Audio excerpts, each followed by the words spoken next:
you grow up and you learn that, you learn to rein that in.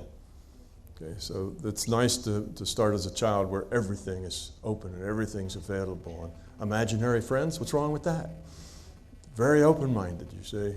Later we close them down and close them down and close them down, and pretty soon after a bunch of experiences, some of which are probably very unpleasant because we all have those times, people get boxed in, and it's good to start over. So that's the reason for the no memory. It's just, it wouldn't work any other way if you had that memory. Now you do have cumulative growth. So what you learned, the quality of your consciousness comes back with you the next time, but you have to re-own it. You have to redevelop it, but it's easier for you because you've already been there and done it. It comes a lot quicker. So if it took you until you were 60 years last time to get to that point, you'll probably get to that same level of expressing that same quality maybe by the time you're 20 years old or 30 years old next time, because you've already done it. And then you've got the rest of your time to grow past that point. You see, so it's, you come in already kind of more evolved. You're still a child, but we all know that some children seem to be a lot more grown up than other children, even when they're still very young. Does that mean the historical database is only local to this EMR? Because if you have the entire accumulated historical database, then you could go and No. Yeah, the database is for the most part, it's local here. And the reason for that, of course, also is that you tend to reincarnate in the same reality frame over and over again. Why? Because you know this frame. Why do you tend to do this because you already know the ropes here. If you start in a completely different reality frame that has a whole different kind of social climate and way of interacting and so on, you spend a lot of time just getting used to the new rules. So what we tend to do is go with what we know. I have an insect that likes me. Yeah. So yeah, the other one was religion. So that's why we keep coming back. But religion, so you say, why do we need religion? Well, I'm not so sure we need religion, but I think we deserve it. We deserve it because it fulfills, an ego need. I don't think it's something that we need as far as our growth and growing up. But religion can be a very good thing. Religion can be, something that is a drag on you if you get into the dogma and get into the, well, what is it that you need to be good? How do you need to grow? Well, all you have to do is profess to believe these things, and that's it, you're in, right? That's all there is to growing up. Well, that doesn't make a whole lot of sense, and that doesn't challenge you very much. On the other hand, there are lots of people who go through the religious process and grow out of the dogma and grow out of the, the creeds and the rules and that sort of thing and grow above it, and they actually become spiritual beings. There's really no connection between spirituality and religion, or very little connection between spirituality and religion. But that doesn't mean that very spiritual people can't be also religious people. It just means they can't be religious people who are very narrow-minded and have a lot of dogma, you see. You can take a Mother Teresa who was a religious person. Well, it wasn't about dogma. It was about helping people. It was about service. It was about what could you do to relieve the suffering of somebody. It wasn't about teaching everybody to repeat after me, what the catechism was. So you have people in religion who also turn that into a spiritual experience. So religion can be a very bona fide spiritual path. Usually that's called the path of surrender, where you give yourself up to something larger. Okay, now religion as we see it, which is an organized, it's often called organized religion, that often comes with such fear. It's a fear-based system. It can be a manipulative system. It's a dogmatic system, and that generally is a limitation, as any belief. Religious belief isn't any different than scientific belief. It's a limitation on the individual. So I don't think we need religion, but I think we deserve it in the fact that it reflects us. It gives us community. It gives us view. It also gives us limitation, but that's where we are. We're at a level in our development where, limitation feels good. We're not ready to grow on up. We can't see bigger pictures. So we kind of gather in groups and work with where we are, what we can see. So religion is not necessarily a bad thing on its own. It's just another way of getting there. Religion aside, what about the concept of good and evil, or heaven and hell? Good and evil. Good and evil, of course, is the higher entropy, lower entropy differentiation. What's good? It's whatever it is helps you lower your entropy. It's whatever it is helps you increase the quality of your consciousness. What's evil? It's whatever decreases the quality of your consciousness. So the good and evil are right in the definition of how this system works. So our system is kind of based on a dichotomy of what's good and what's not good. Okay, so that part is so. What was the second part of your question? No, the heaven and hell, well, those are just metaphors. Heaven and hell are metaphors to scare people in order to make them more religious. If you don't do what I say, you get punished. If you do it the way I say, you get rewarded. That's a carrot, a carrot in front of the donkey, right? Or a whipping the donkey. It's just if you don't buy this product, nobody will like you. If you don't brush your teeth with this toothpaste, you won't be sexy. It's the way of manipulating people with fear. Now we can take that as a metaphor, and we had utopia and hell, and my little metaphor of how you connect love with entropy, and you can say that if you grow, your life gets easier and more pleasant. It's not like in an afterlife you have to live in a miserable place or whatever. That just doesn't exist. It's not like that unless you want to make it like that. If that's your belief and you're very, very attached to it, those are some of the people that are a little harder to get through the transition because they have very hard core beliefs about what it's going to be like when they die, and they have to let all that go and get back with the program. So extreme fundamentalists tend to be a little tougher to get through the transition because they have very strong beliefs. But there is no heaven or hell unless you want to make an analogy or use it as a metaphor, as heaven is a nice place and hell is not a nice place, and that growing up is nice and de-evolving isn't nice, but it's a pretty poor connection. Who has the mic? There we go. Hey, no worries. Thanks for coming again. It's fantastic to see you again. I was at your London event in 2009. A mutual friend asked a question and said that you would find it interesting, maybe the group would find it interesting, regarding a term you call steady pressure, and how that might relate to negative situations. And then have a second question, if that's okay, but this one probably would take priority, if that's all right. Okay, let me just start with that one, and then you can do your second one. This question came from a friend of Steve's that I had just counseled not long ago through email about how to deal with some negative things he was encountering. And what I told him to do, I told him to do lots of things, but what seemed to work with him, and what the concept that was effective was one of steady pressure. Now, steady pressure we already talked about in the sense of healing, right? I said when you heal somebody, it's best to keep that idea in the back of your mind, continually think about keeping that energy body white, visit it often, just keep working at it, because your ability to affect your reality has to do with continually changing the probability of the future, continually working on making things different. It's not like, well, okay, there's your energy body, I take away the things, I'm done, I never revisit that. Well, that works a little bit because you did it in a little time, so it gives you a little, but if you keep putting it in it, it's little plus a little plus a little more plus a little more. It's a lot more potent to keep a steady pressure on your healing. It's a lot more effective.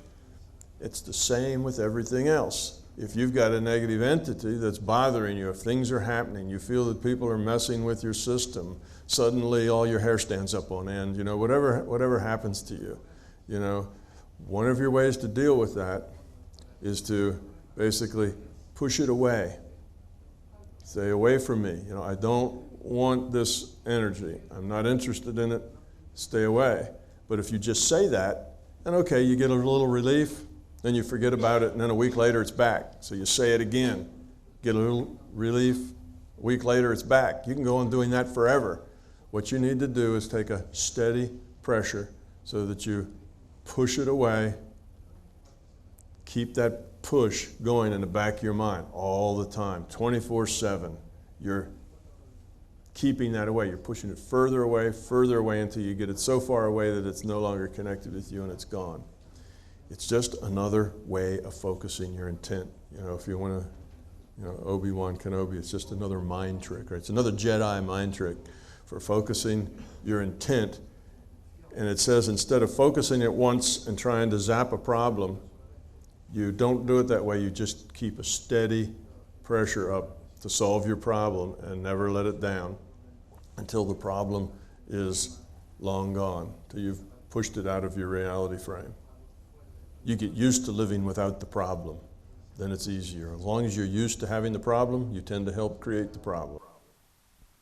There's a follow-on question from that, but just more conversation. In Monroe's work, there was a healing in, I think, in the Gateway series, in one of the series of tapes where you would put the negativity in the box, and as per your exercise, maybe get rid of the box later. But the same mutual friend said, never put a person in the box, and I'd like to know why. Now, I understand why, but it might be useful for people here to understand why you wouldn't, a person. Doesn't sound like a very nice thing to do, does it? Put somebody in a box. You put that negative thing in a box, it's just a metaphor, right? That's your metaphor for getting rid of it, because if it's in the box, it can't be messing with you. So you have a metaphor, you put it in a box, you take the box, you throw it in the sun, or you lock it, put a big lock on it, or do some kind of thing. It's just a metaphor to help you focus your intent on that thing not interacting with you. So that's the box. Now, I don't know why you wouldn't put a person in a box. I'd say just because it seems like a very unfriendly thing to do to a person, that you would put them in a box. You know, that would be a metaphor for what? Getting a person away from you, you know, to lock them in a box. You know, might work. It's not going to hurt the person. You're not actually putting somebody in a box, you see. It's just a metaphor of you. That would be a metaphor of you keeping that person away, as opposed to that you're actually putting somebody in a box. It's your own personal metaphor. It's not really going to do a whole lot to affect that person, but somehow it doesn't feel right to me. It doesn't feel like a good idea to stick somebody in a box. I don't know, you know.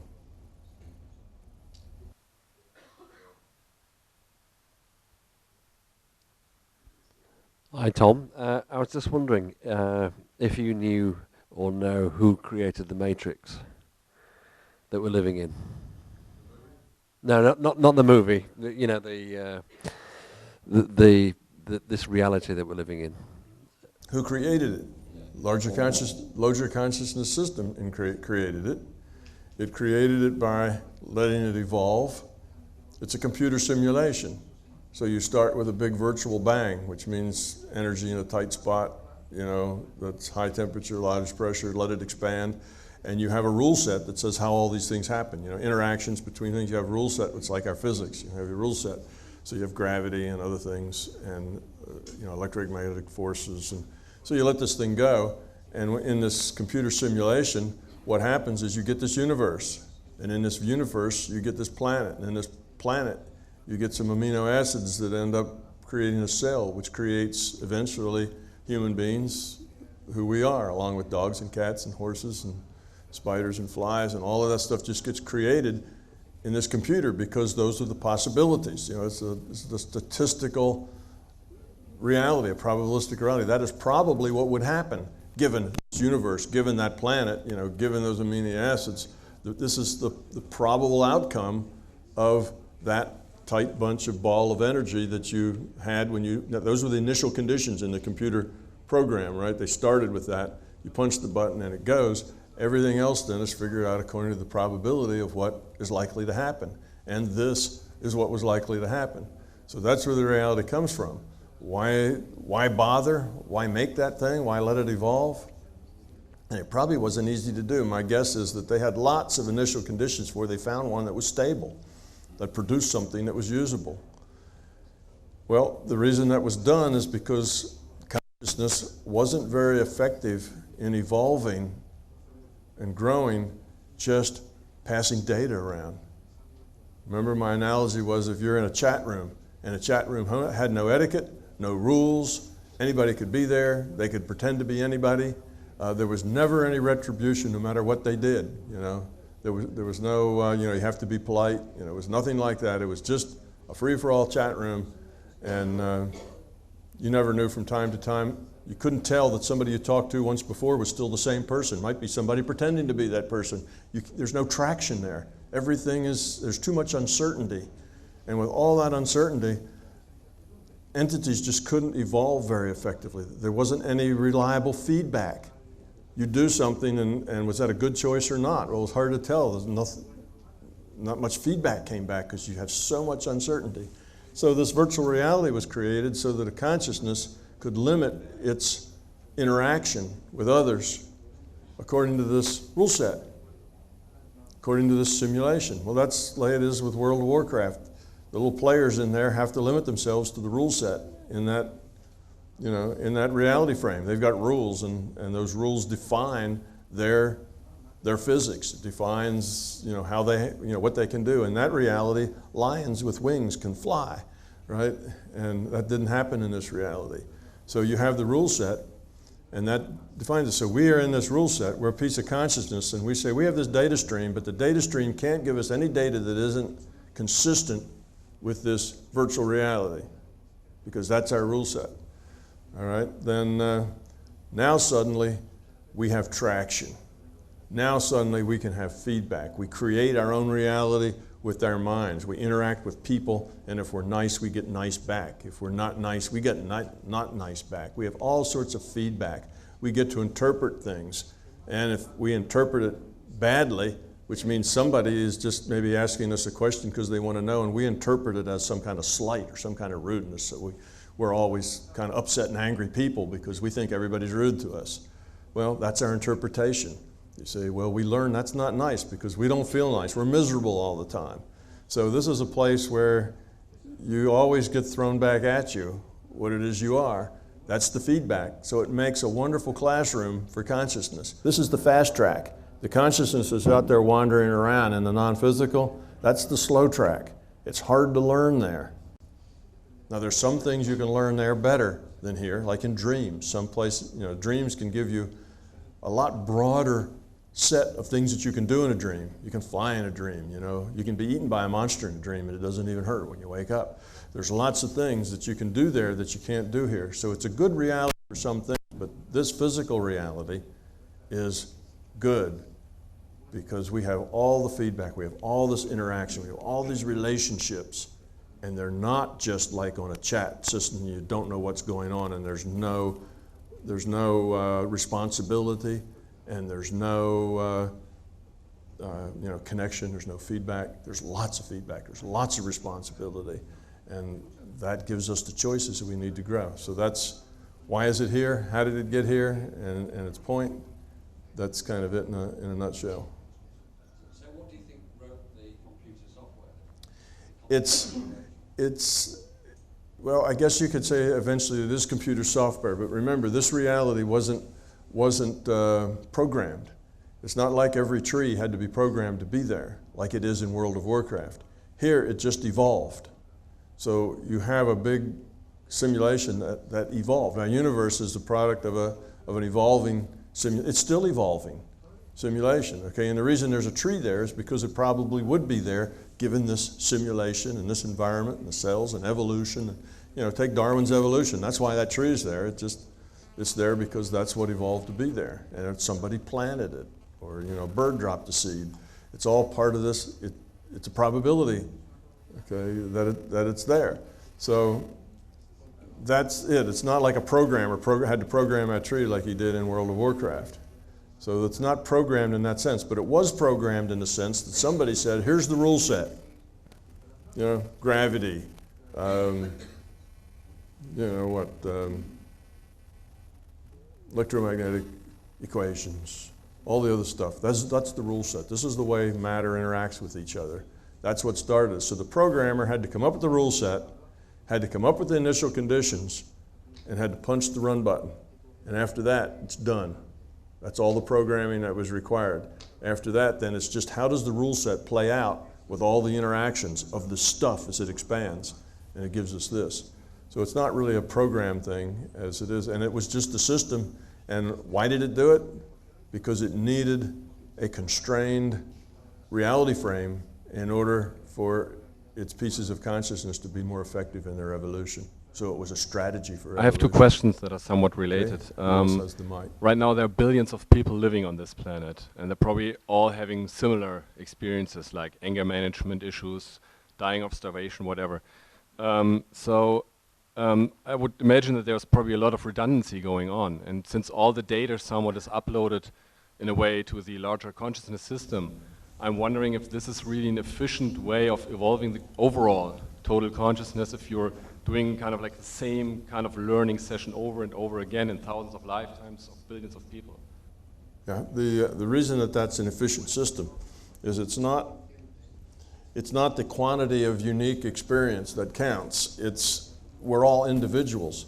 So each of us is an individuated unit of consciousness. We're all separate pieces of consciousness, and we're interacting. So we're all growing up. So if there's 1 billion people here, there's 5 billion people here, then we have 5 billion people parallel processing this process of growing up. Well, that means it happens 5 billion times quicker than if there was just one person processing, you know, this evolutionary process. So it is efficient in the sense that it's parallel processing. You have all these, you know, why not just have 2 entities interacting with each other? Well, that doesn't produce a whole lot of novelty. The more you have, the more, if you want, the more degrees of freedom you have in the problem. Therefore, the more complex the interactions can be, and it creates more opportunity, more, you know, more things, more ways to look at the problem, and you have all 5 billion of us are trying to evolve. So if all 5 billion of us evolve that much, that's a smidgen and a half, if we all evolve that much, then the whole system evolves that much times 5 billion.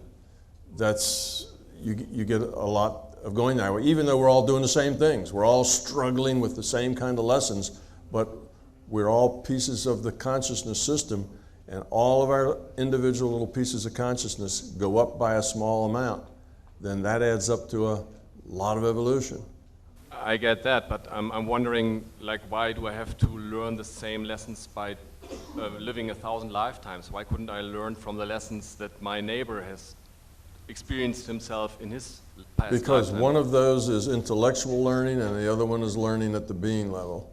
When you learn intellectually, which is like what your neighbor does, you don't learn from that. That isn't the same as experience. It's like if it's not your experience, it's not your truth. It's the same kind of thing.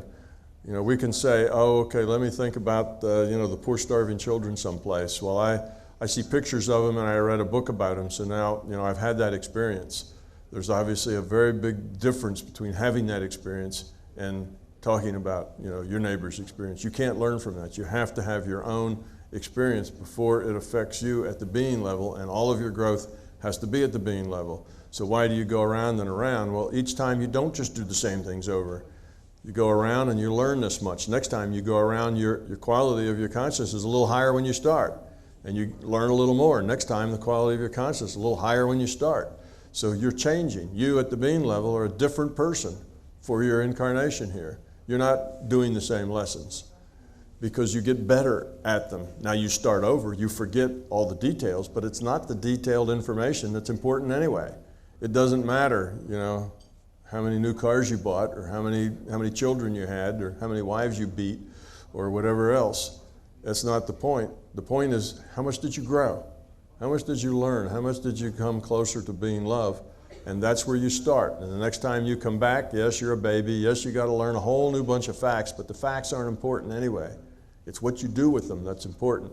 So if you go through the same thing, and all right, you have to be born, you have to get a job, you have to grow up, you have to have a family, you do what you do, then you have to die, and you keep doing that all over. Those facts aren't important. It's what you do with that experience that's important, and that's different every time.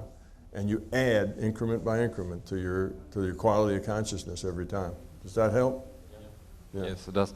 And my other question is, I mean, this Earth is set up like a predatory system, like Bob Monroe also says in his books. And my interpretation is that we need challenges to grow. So there's the notion that many people have that at some point this planet would turn into something like a paradise. I'm wondering, the moment we turn this planet into a perfect world where there are no problems anymore, that probably dramatically limit our opportunity for growth. So is this just an illusion, or is it still a point of where this whole thing might develop to be a positive thing?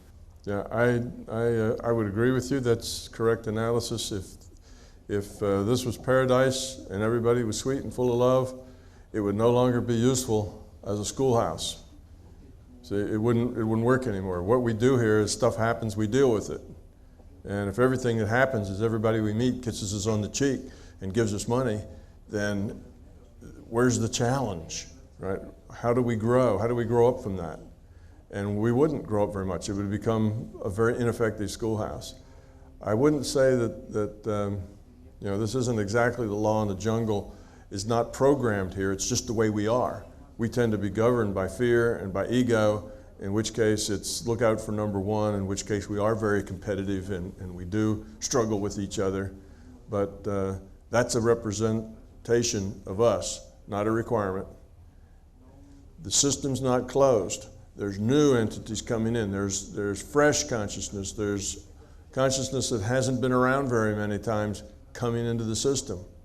Okay, so it's not a fixed system. It's not like we're all fixed. We're going to keep coming back here until we've all evolved, and then there won't be anything else to do. The school will be locked up. There's always new consciousness coming into the system. So I think it's always going to be probably an elementary school.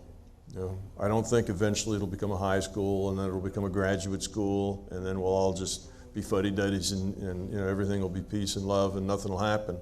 I think it's always going to be an elementary school, because there's always new kids coming into the daycare and into the kindergarten and coming up with the system. And there's always a few graduating out the other side to where they've learned about as much as they can learn here, but not very many. And that's because the school is wonderful in the sense that it gives opportunity for everyone.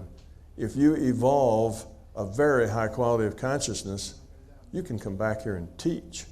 You can come back here and be helpful. You can come back here and be a sweet little old lady that bakes cookies for the neighbors across the street that are invalids or something. You can come back here and express that goodness, which helps everybody else grow up. So there's always something for you to do. First, you work on yourself. Then you begin to be helpful to others. Then you begin to teach. So it's kind of a hierarchy, and it's difficult to grow up to the point that there's absolutely no contribution you can have here. That hardly happens. So basically we do have more and more entities that are in this process. So this probably sounds cynical, but by turning this place into a perfect world, we'll probably ruin the schooling system, right? Yeah, we'd ruin this as a school, but that won't happen, because as long as people keep evolving here, there's still new kids coming in at the lower grades. So it's always going to be about the same. It's always probably going to be a little rowdy. Hopefully it'll get a little better. It'd be nice if it wasn't quite so rowdy, but it's a slow process growing up here. This is a schoolhouse. It's an engine. In a schoolhouse, you always have, third grade's always rowdy, right? It's just always that way. And you never get to a third grade where everybody sits down and is very polite and does what they're supposed to do, and nobody talks, nobody throws spitballs, nobody does those rowdy things. Nobody gets in fights in recess. That happens in the third grade. But this school, I think, is always going to be an effective schoolhouse. It's a process. So as we graduate, maybe more kids will come in. Yeah, it would be a shame if we all, if we got to that point where the school wasn't good anymore. Then we have to send them to some other How important is it in relation to food? Because I know you've done some experiments with diet and sugar and things in being able to access in these alternate states. Who paid you to ask that question, but that is a really good question. One of my favorite questions. Food does make a big difference. For those of you who followed the things that I've written and said, you'll know that sugar is a big problem. It's a big hurdle to get over if you're working on meditation. The reason for that is your brain works on glucose. Glucose is one of the critical ingredients in your brain functioning. Your brain functioning determines the constraints on what your consciousness can do, right? The data stream that you get you can only have it in a form that suits what the rule set says. You know, so if you're crippled, then the rule set says you can't run fast. You say, so if your brain is unstable because of the foods you put in it, then the rule set says that you're not going to think very well. You're not going to be very clear-minded. So what happens is that you eat some sugar and your blood sugar goes up, and of course it goes up all over the body, but the brain, that affects how the brain works. And then your pancreas puts in some insulin and your blood sugar comes down. And then it goes probably too far down. It tends to overshoot in this process. Then it goes back up, and then it goes back down.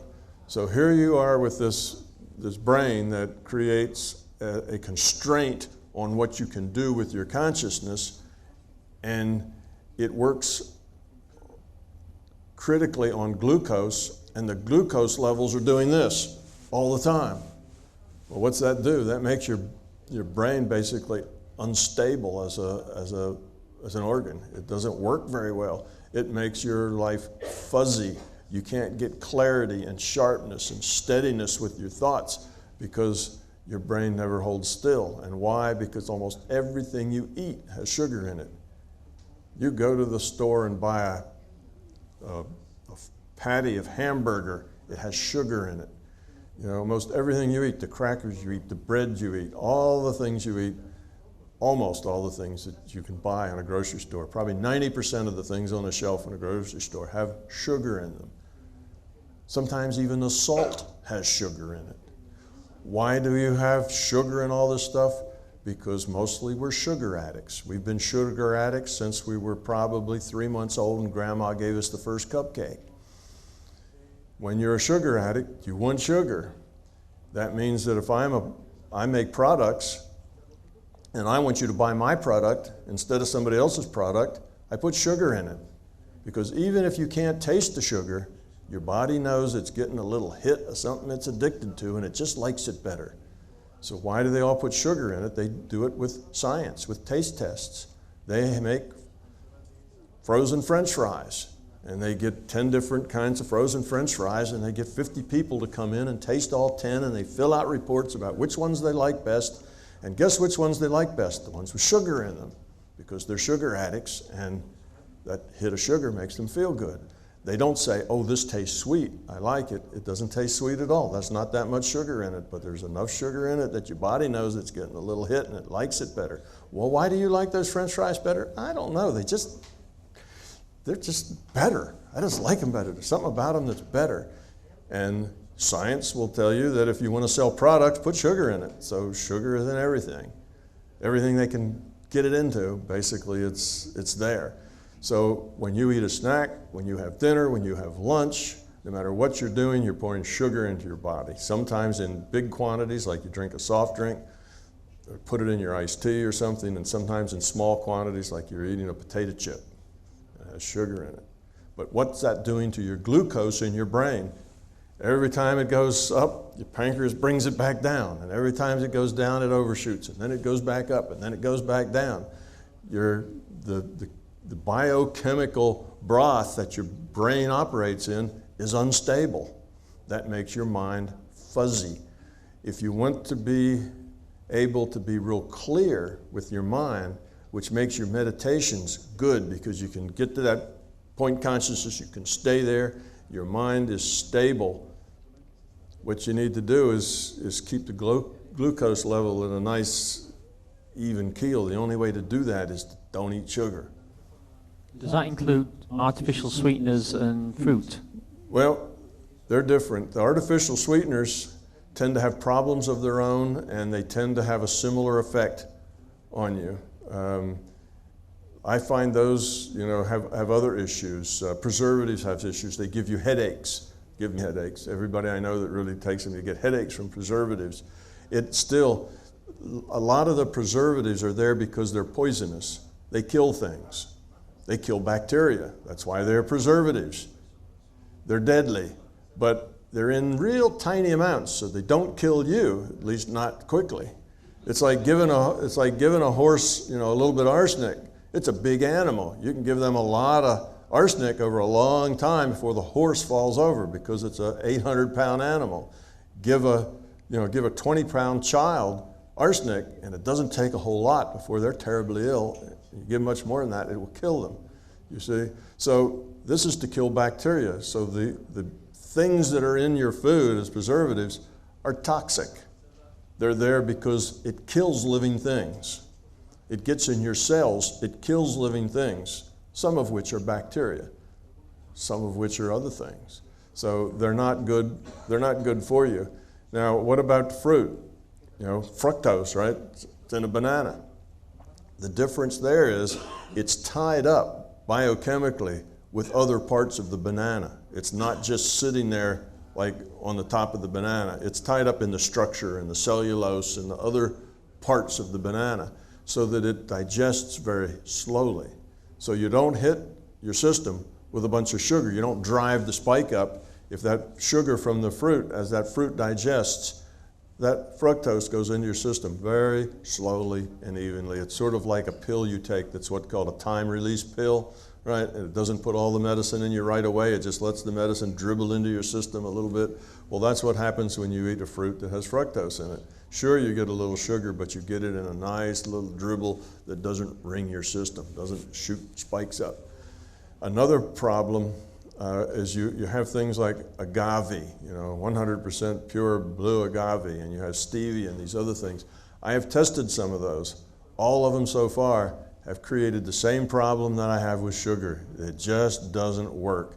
Now, I've had people say, oh, but they have a very, very high or low, I don't remember, glycemic index. They go into your system very slowly. They should be fine.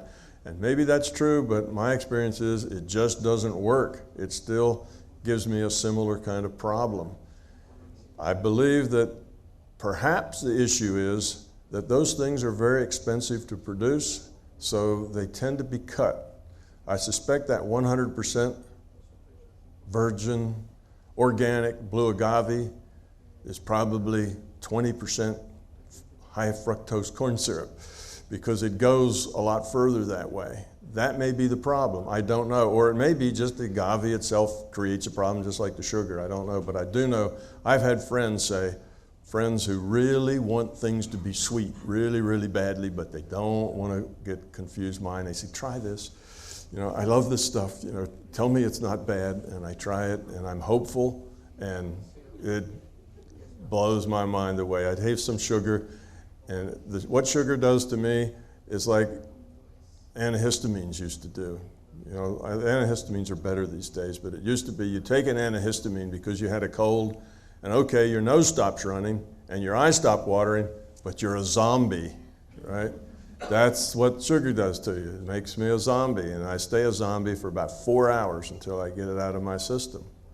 Well, you take sugar in smaller time increments than 4 hours. Before some of it ever gets out of you, you're putting more of it back in you. So this thing is ringing all the time.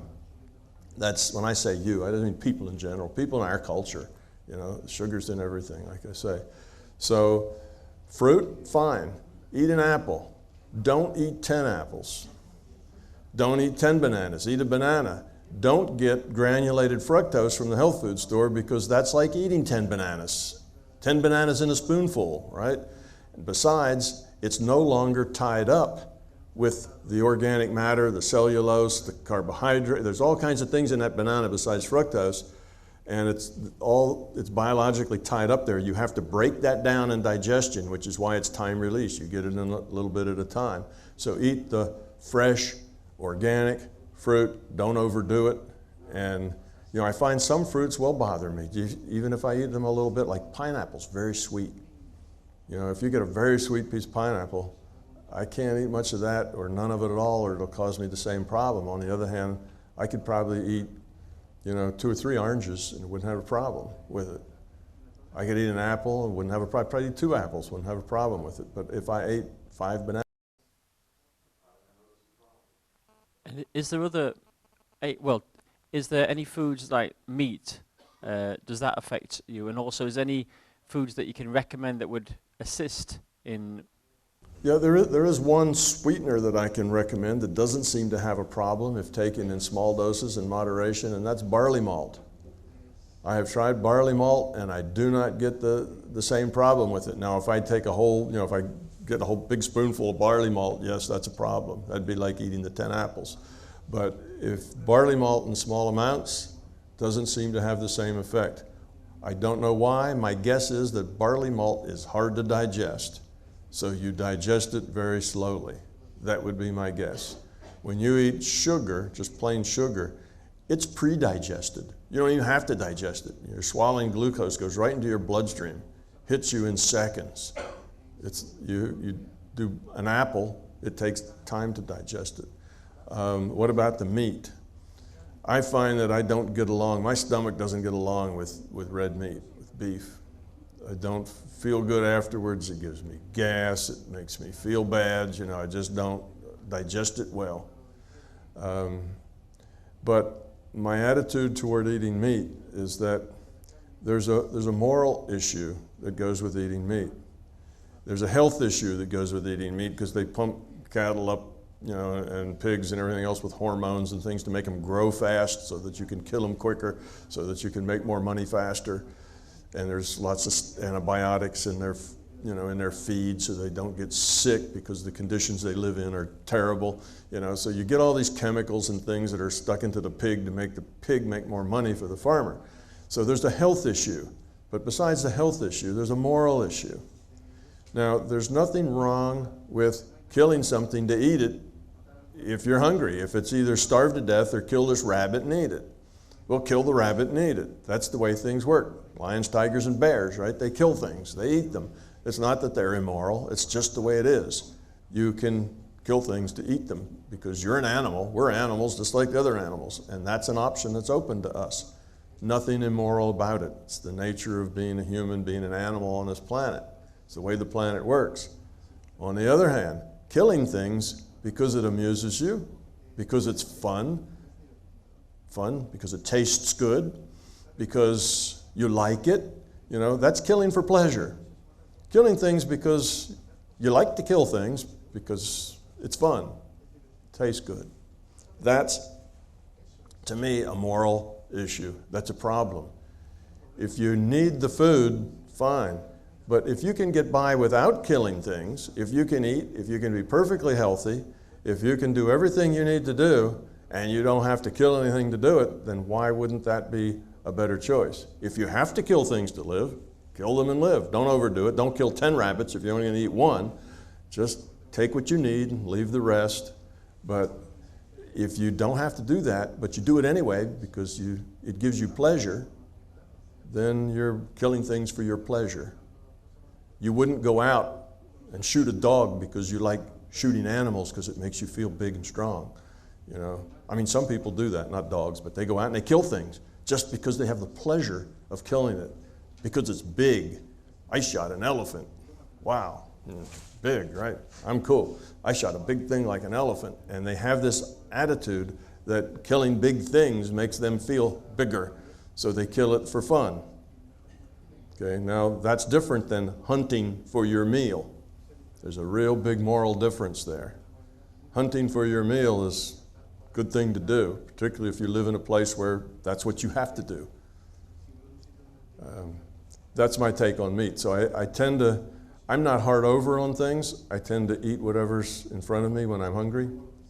If I go to somebody's house and they serve some meat, I might pick over it if it's beef and not eat much because I don't want to feel bad afterwards. But chicken and fish and things don't bother me.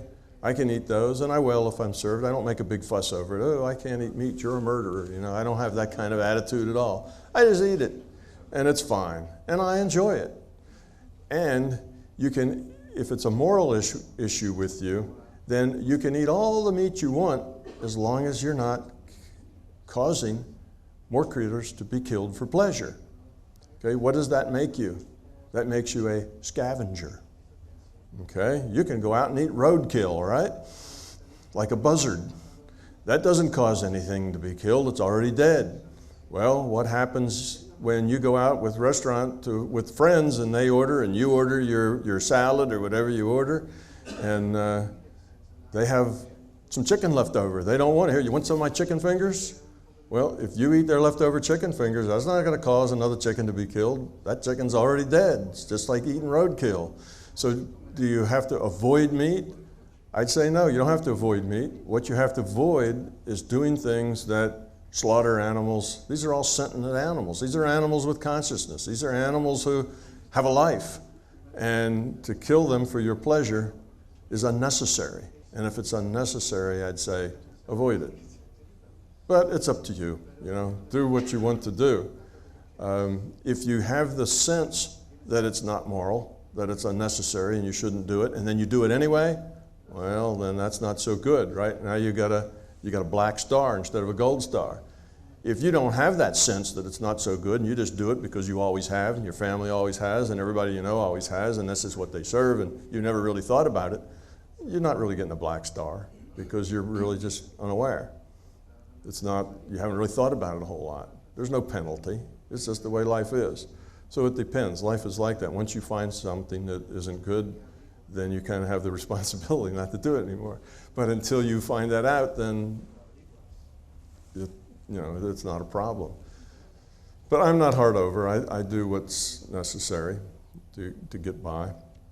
I find it's different. Let's say if you eat a farmed food, because now you have food that's basically being raised in usually pretty cramped and bad conditions. And let's say you're raising farm fish, and you eat the farm fish. That's a little different than somebody going out here in the ocean, throwing out a net and catching fish. To me, that's a more natural process that seems like you're not causing more fish to be caught, probably, if you eat that fish. Now maybe you are. If a lot of people eat fish, then they'll want to go out and catch more fish, but I think they catch all the fish they can catch anyway. I think they go out and try to catch all the fish they can catch because the more they can catch, the more money they make. That's their business. So the fact that you eat more fish just means that the price goes up because the supply goes down. So fish, sure, somebody goes out and catches fish and you want to eat it, sounds fine to me because I see the moral problem isn't so bad there. They're going to go out and catch all the fish they can catch anyway. If a lot of people want it, then the price goes up. If not too many people want it, then the price goes down. But they're not going to catch less fish because the market isn't good. The market isn't good, they're going to catch all the fish they can catch because they're not getting as much money as for them. The more they catch, the more they're going to make. So you see, you have to pick and choose. You don't want to have this hard thing, never eat meat because it's evil. Nah, you want to eat somebody's leftover chicken fingers? Enjoy them. You're a vulture, right? You're eating leftovers. If you want to eat some fish. So I have a kind of light touch on that. I'm not dogmatic about it. I just think that in certain cases and instances and situations there is a moral issue and you ought to be aware of it and not kill things for fun. And having the pleasure of the taste is fun. You do it because it tastes good. Okay. Hi, Tom. Where does consciousness come from? Is it a cause? Or there is a cause? Or we can never answer? Ah, there you are. You were behind that person. I couldn't see. Where is that voice coming from? It all comes from the speakers. It all comes from the same place. So, or is something that we are not going never to answer that with concepts, metaphors, and words? So, where does consciousness come from? What's the origins of consciousness? Okay, somebody? Yeah. What's the origin? Yeah, the origins it. of consciousness. Okay. You start with an assumption, and you can't help that because you don't know, what was the origin of that first biological cell? Nobody knows. But after you start with the assumption of that biological cell, now you can use the theory of evolution, Darwin's theory, to say where did everything else come from? But you don't really know where it started. I'm in that same boat with consciousness. You start with an assumption that there is some sort of potential energy that has an awareness that it can be in this state or that state. And given that, you can let evolution create everything else. So you have to start with an assumption on that. I'm stuck in the same place that Darwin was stuck in. You have to start with the assumption that consciousness exists. And after that, but it doesn't have to exist like this. It doesn't have to be the full-blown, larger consciousness system. It can just be this really dim, barely aware, incoherent, not intelligent, little tiny potential that can tell this state from that state. So it's a thing that can tell that it's this way or it's that way. And that's all you need. After that, we can let Darwin solve the rest of the problem. Okay? It needs, because it's information, this and that, the way it evolves is by more complexity, by breaking down functions. So now it's a this and that and another this and that, or this and that and the other thing, and it grows, it splits, it becomes two, it becomes multiple, and then you can just let evolution take the rest of it and you end up with the larger consciousness system. But you got to start from someplace. So it's my kind of original consciousness cell, if you wish, is the assumption. So that's the assumption that consciousness just exists. And it's not really a problem that you have that assumption. I don't see that as a problem. You have to, we can't see consciousness from the outside because we are consciousness. So that's what we are ourselves. We can't get outside of consciousness to look at consciousness and see it as something else other than us. So we're looking at ourselves here. Since you can't get outside, and here we are in this physical reality, we can't get outside of consciousness. We can only get into consciousness. We have to realize that we will never know where consciousness came from. It's outside of our ability to know. It's beyond our capacity to get a hold of that. It just happened. But you have to have an assumption that's outside of this physical reality assumptions, or you don't have a prayer of ever getting a bigger picture. If you only start with assumptions that are in this physical reality, this virtual reality, you can't get anything outside of this virtual reality. A subset cannot describe the superset. This virtual reality is a subset of consciousness. So we need this one assumption that gets outside of our reality, in other words, gets into the non-physical, gets out of this physical reality. And that's my one assumption, that just consciousness exists. So it starts with that, not derived, just stated, postulated. And the other assumption is evolution exists. And that's a no-brainer. We see that all around us. Any complex system. It could be the monetary system, and it could be an economic system. It could be a system of government. It could be technology. Anything that is a complex system, it will change and modify itself in order to suit its criteria for profitability. Now, whether that's economic profitability or whether that's profitability of survival and procreation like it was in the physical system, it doesn't matter. But any system that's self-changing and complex will evolve. If it can change itself, then it can evolve. It will change itself, and sometimes those changes will be to its benefit, and those will stick and grow, and those that aren't will go away. That's the way evolution works. So those are the only two things I have. So that's then the origin of consciousness. You let evolution work on that little primordial cell of consciousness, if you will, and then you end up with this whole system. Can't get any better than that, because otherwise it's beyond our knowing.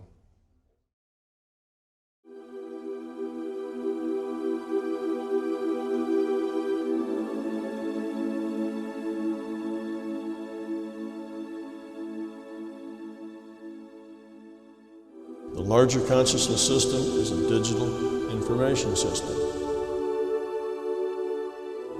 And that all experiences are subjective. Okay, consciousness is the fundamental reality.